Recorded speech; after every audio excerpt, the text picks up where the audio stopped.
So here's the trip. Why does she do those things? Is it because she wants to make him better for herself? No, she's already accepted him as he is. She wants to make him better so that other people see him the way that she sees him. This is one of the reasons that we get better, that the person that you're with should be someone that sharpens you, should make you better. It shouldn't be someone that you're way better than because they can't really do much for you, but iron sharpens iron. You want to have a person, and that's why it matters so much who you end up with, because whoever you're with, even if in your mind it's like, oh, just for now. Oh, just for now so oftentimes becomes for at least 18 years if you follow. How much you're wasting on the just now, you could be putting into getting better and better and better. The people that you surround yourself with. Guys, if you're dating a girl and she tells you, wants to buy you a shirt or whatever, changes your style, probably do it. Probably knows something the rest of us don't know. I was telling second period about going to a funeral and seeing a dude with a SpongeBob hoodie on at a funeral. And they're like, I'm thinking again in my head, big old blue SpongeBob hoodie. And I'm sitting there going like, what the hell? And I was talking to my friend about it, and they're like, well, who do you blame for that? I don't blame him. He doesn't know any different. I blame the girl who brought him. She took her retard in public looking like that. She didn't even say like, you have a black hoodie. It's a funeral, show respect, wear the black hoodie. No, she let him go out there in the SpongeBob hoodie. There's always someone here. There's 8 billion people on the planet. The hard thing is not really finding someone, but finding someone who fits. And especially who fits the ever-changing seasons of your life.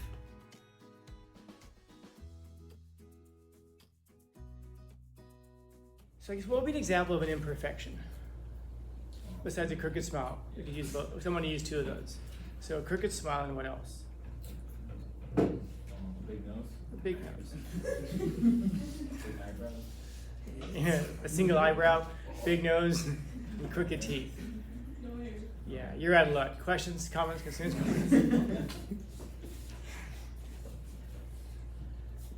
Okay, so now I guess I'd ask the question of what's too big of a nose?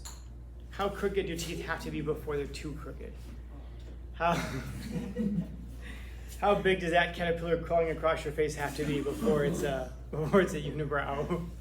I don't know, because it's subjective. It's art. I was telling the last couple of periods. We begin sentences sometimes. Well, I'm sorry. We begin ideas sometimes with things like, "Well, I mean, no one's perfect, but be careful, man. Be careful when you begin sentences like that." Is anybody in here perfect? Just me. Okay. So you guys aren't perfect. So it doesn't need to even be stated. Oftentimes when we say nobody's perfect, we say that as a way of like introducing the lowering of a standard. I mean, no one's perfect. So, big nose, unibrow, and crooked teeth are fine. Right? Yeah.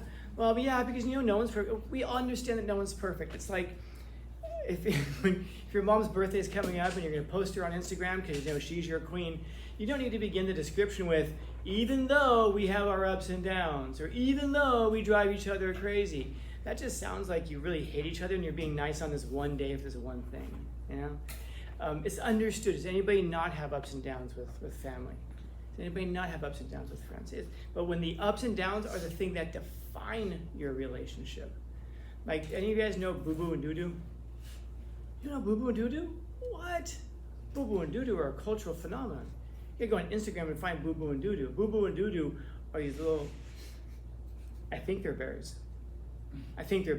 And they do like little cute cartoons where like boo-boo and doo-doo, like, it'd be like boo-boo's the girl, she'll be sitting there going, before I met doo-doo, and she's like all sad, and then the door flies open and the little bear comes through, it's doo-doo. And he's like, oh, it's doo-doo. Sometimes they have cute voices for him.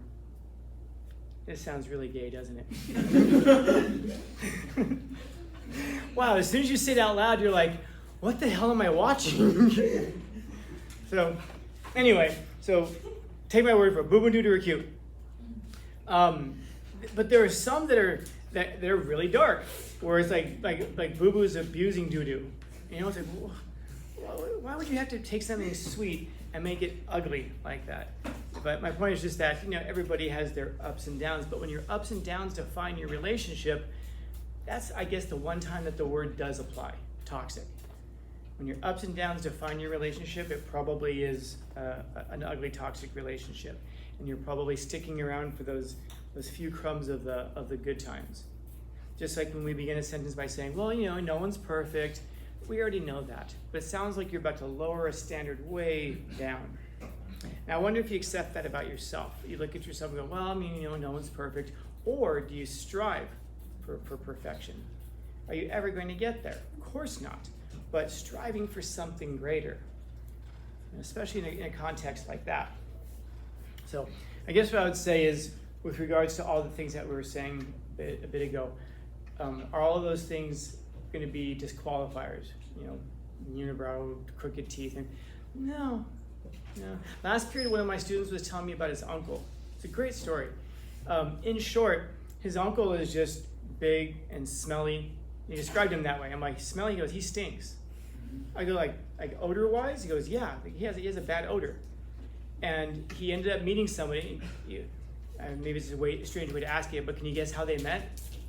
It wasn't in person. It was online. So they had some distance between them. They got to know each other. So before they ever actually met in person, they talked all the time on the phone, then they were Zooming, and then they finally met each other. And he told her, oh yeah, I'm smelly. And she's like, oh, I guess how bad could it be? And then I asked him when they met, and he goes, yeah, he was smelly. Well, does she know he's smelly? He goes, yeah. She just accepts it. You mean like she puts up with it? She tolerates it? No. She bought him some foot stuff to make his feet smell better. And she does little things. So here's the trip. Why does she do those things? Is it because she wants to make him better for herself? No. She's already accepted him as he is. She wants to make him better so that other people see him the way that she sees him. This is one of the reasons that we get better, the person that you're with should be someone that sharpens you, should make you better. It shouldn't be someone that you're way better than because they can't really do much for you, but iron sharpens iron.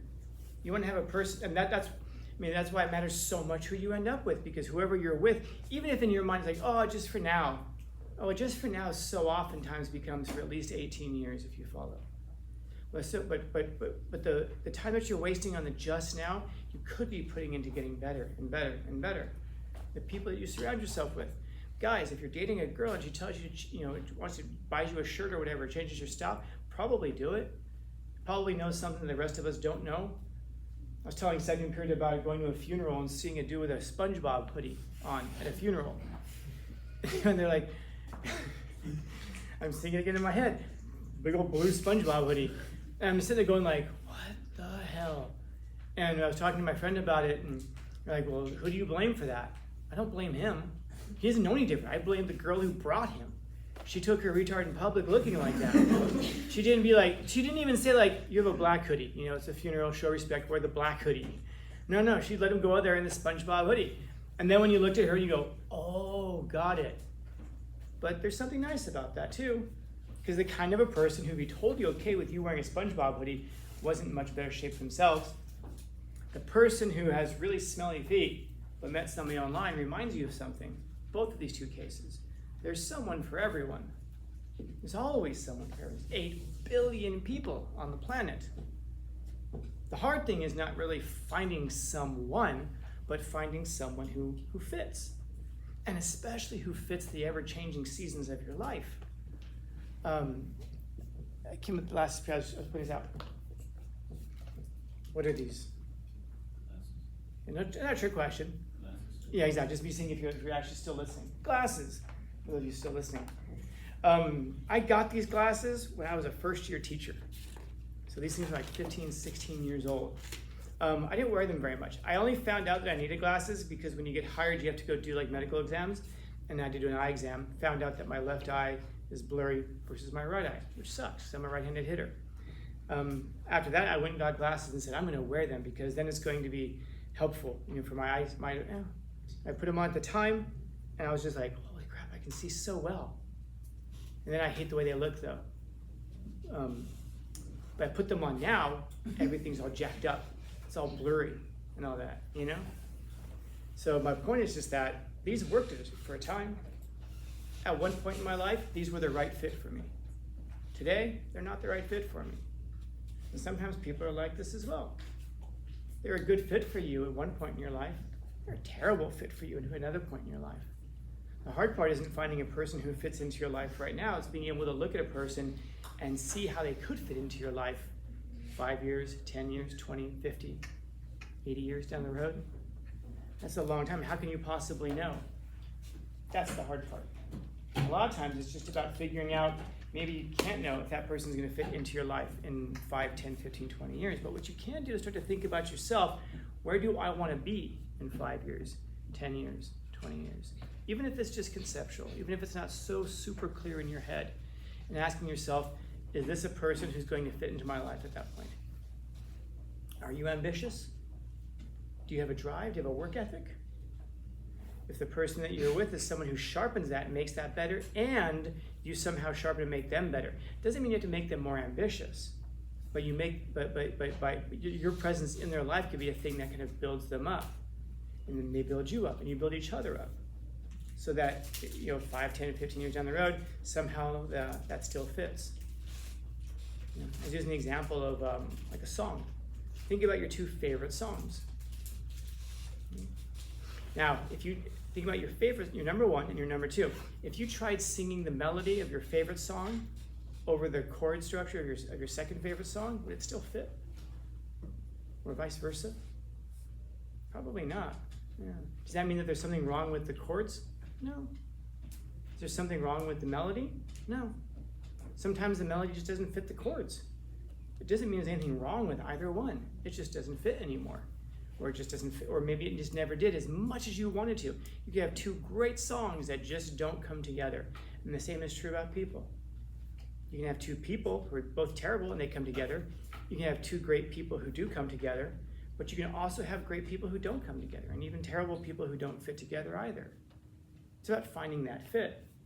And finding the fit is, a lot of times, it is about us. It's also about the other person. But if I were to have you look at a painting and ask you, is that painting beautiful? Some of you would say yes. Some of you would say no.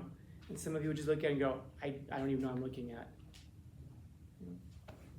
If that thing was beautiful in and of itself, we would all agree that's beautiful. But that's a subjective thing, meaning that the painting is there, that's half of the equation, you are the other half of the equation. How do you see it? Do you see it as perfect as it is?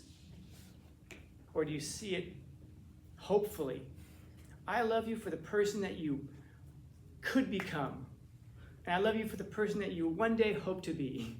Or do you love them for the person that they are? Do you love them for the person who you actually believe that they could become? And too often we try to make relationships like a Build-A-Bear. I'm gonna change this. I love this person, but I'm gonna change them. Well, again, in some ways, people we do need to change, and hopefully we do it ourselves. But if you're going to go through life trying to change everybody else, that should tell you that that's because the tunes don't fit the chords. Find someone who does. That's all. So it isn't just about seeing a perfect person. No such thing exists. Of course, we don't even need to say that. But seeing a person perfectly is to love them. And if you remember Dostoevsky, what is love? Is to see a person as God intended them. To see a person as their best form, their best version.